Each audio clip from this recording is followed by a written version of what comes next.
Selamat pagi teman-teman, Shalom. Renungan pagi hari ini berjudul Kamu sudah diterima karena aku. Sekarang beristirahatlah dalam apa yang telah aku selesaikan. Jika Anda pernah berpikir, kasih karunia Tuhan sulit dipahami karena rasanya saya harus melakukan sesuatu untuk mendapatkannya, ketahuilah bahwa Anda tidak sendirian. Hampir setiap hati manusia secara alami percaya bahwa kasih harus diperoleh.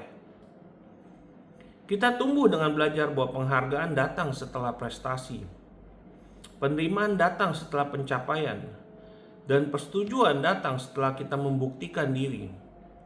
Karena itu, ketika kita mendengar bahwa kasih karunia Allah itu cuma-cuma, rasanya hampir terlalu indah untuk dipercaya. Too good to be true ya. Injil begitu berbeda dari cara dunia bekerja, sehingga seringkali bertentangan dengan cara berpikir alami kita. Segala sesuatu di sekitar kita berkata, berusahalah lebih keras, mungkin kamu akan diterima.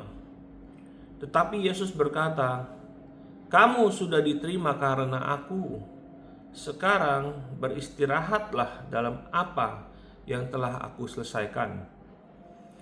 Salah satu pergumulan terbesar orang percaya adalah mencoba mencampurkan kasih karunia dengan usaha sendiri atau usaha diri ya. Kita percaya bahwa Yesus menyelamatkan kita oleh kasih karunia. Tetapi kemudian diam-diam menganggap bahwa sekarang tanggung jawab kitalah untuk membuat Allah tetap berkenan kepada kita melalui performa yang cukup baik. Kita mulai mengukur kasih Allah berdasarkan seberapa rajin kita membaca Alkitab, kehidupan doa kita, konsistensi kita, atau kemenangan kita atas dosa.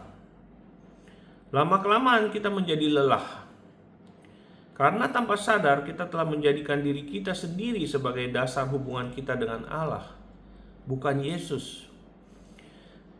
Karya Kristus yang telah selesai mengingatkan kita bahwa kasih karunia bukanlah sesuatu yang dapat kita usahakan.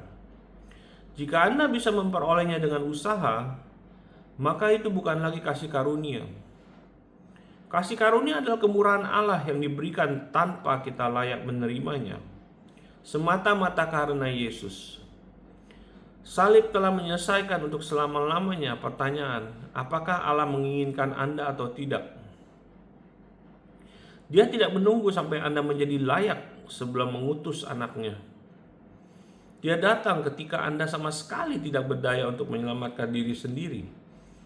Roma 11 berkata, tetapi jika hal itu terjadi karena kasih karunia, maka bukan lagi berdasarkan perbuatan, sebab jika tidak demikian, kasih karunia itu bukan lagi kasih karunia. Paulus tidak memberikan jalan tengah. Begitu Anda menambahkan performa Anda sebagai alasan Allah menerima Anda, kasih karunia berhenti menjadi kasih karunia. Entah Yesus telah menyelesaikan semuanya dengan sempurna atau dia tidak. Injil menyatakan bahwa dia benar-benar telah menyelesaikannya. Kata Yunani charis berarti kasih karunia. Kemurahan yang diberikan dengan cuma-cuma.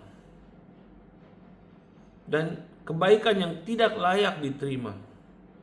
Kasih karunia bukan berarti Allah menurunkan standar kekudusannya. Sebaliknya, kasih karunia berarti Allah memenuhi setiap standar kebenarannya melalui ketaatan sempurna anaknya. Lalu dengan cuma-cuma memberikan kepada Anda seluruh manfaat dari kemenangan Kristus. Yesus telah menggenapi apa yang tidak pernah mampu Anda lakukan, sehingga Anda dapat menerima dengan cuma-cuma apa yang tidak pernah layak Anda peroleh. Pikirkanlah tentang penjahat di kayu salib.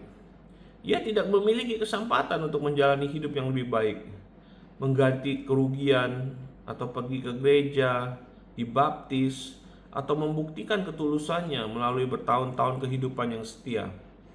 Ia hanya menaruh imannya kepada Yesus, dan Yesus menerimanya. Kisah itu terasa tidak nyaman bagi daging kita karena kita ingin menyumbangkan sesuatu.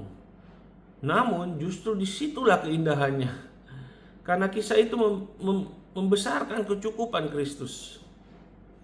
Musuh ingin Anda menghabiskan hidup dengan bertanya, apakah aku sudah melakukan cukup? Kasih karunia menjawab pertanyaan itu dengan pertanyaan lain. Apakah Yesus sudah melakukan cukup? Setiap kali Anda memandang diri sendiri, Anda akan menemukan alasan baru untuk meragukan keselamatan Anda. Tetapi setiap kali Anda memandang Kristus, Anda akan menemukan alasan baru untuk beristirahat di dalamnya. Ini bukan berarti kasih karunia menghasilkan kehidupan yang sembarangan. Justru sebaliknya, ketika Anda akhirnya memahami bahwa Anda sepenuhnya dikasihi, sepenuhnya diterima, dan sepenuhnya diampuni karena Yesus, hati Anda akan semakin mengasihi Dia. Perubahan paling subur bertumbuh di tanah yang penuh rasa aman, bukan di bawah ketakutan. Kasih mengubah hidup jauh lebih dalam daripada tekanan. Mungkin selama bertahun-tahun Anda berusaha mendapatkan sesuatu yang sebenarnya sudah diberikan. Anda memikul beban yang tidak pernah Yesus minta untuk Anda pikul.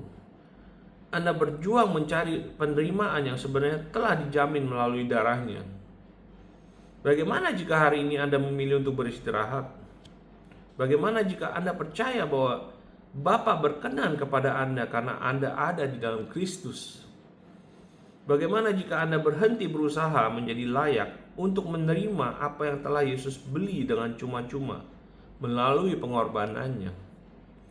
Jadi, jika kasih karunia Allah terasa sulit dipahami, ingatlah ini. Kasih karunia memang dimaksudkan untuk merendahkan hati kita. Bukan karena tidak adil, melainkan karena kemurahan Allah begitu luar biasa. Kasih karunia mengingatkan kita bahwa keselamatan selalu merupakan pekerjaan Allah dari awal sampai akhir. Melalui karya Yesus Kristus yang telah selesai di kayu salib, Anda dikasihi bukan karena Anda telah melakukan segala sesuatu dengan baik. Anda dikasihi karena Bapa mengasihi anaknya, dan melalui iman Anda telah dipersatukan dengan Dia. Berhentilah mencoba membayar apa yang telah Yesus lunasi. Berhentilah berjuang mendapatkan apa yang telah kasih karunia berikan. Bukalah tangan Anda, tenangkan hati Anda, dan terimalah anugerah yang tidak mungkin diperoleh dengan usaha manusia, tetapi telah diberikan dengan cuma-cuma melalui Kristus. Haleluya. Praise the Lord ya, for the gospel, the good news of the gospel ya. Ini semua cuma-cuma karena Yesus Kristus. Ya, so don't rely on your own works, on your own righteousness ya, tapi you are His righteousness. Ya, okay? God bless you. Have a great Wednesday. See you again tomorrow morning. Bye-bye.